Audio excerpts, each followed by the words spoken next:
Sa kaugnay na balita, tiniyak naman ni Police Brigadier General Jean Fajardo, ang tagapagsalita ng PNP, na ang naturang council meeting ay hindi itinakda para magsagawa ng loyalty check sa kanilang hanay.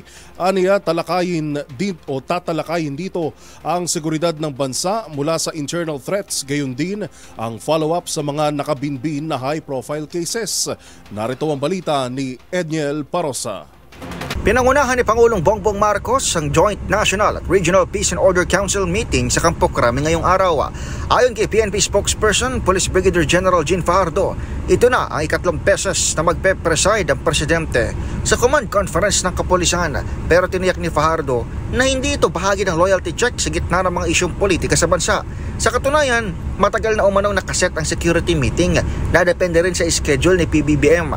Sabi ni Fajardo, kasadong talakayin ng security sector ang sitwasyon sa bansa gaya ng internal security threats, update sa mga investigasyon, partikular ng high-profile cases, at update sa crime statistics, maging ang paghahanda sa papalapit na election period. Pagtapos kasi ng busy holiday season, opisyal na nga arangkada ang kalendaryo ng halalan sa Enero 12. Bukod sa presidente at senior leaders ng PNP, kasama sa pulong ang mga representante ng Armed Forces of the Philippines sa pangunguna ng AFP Chief of Staff General Romeo Bernard Jr.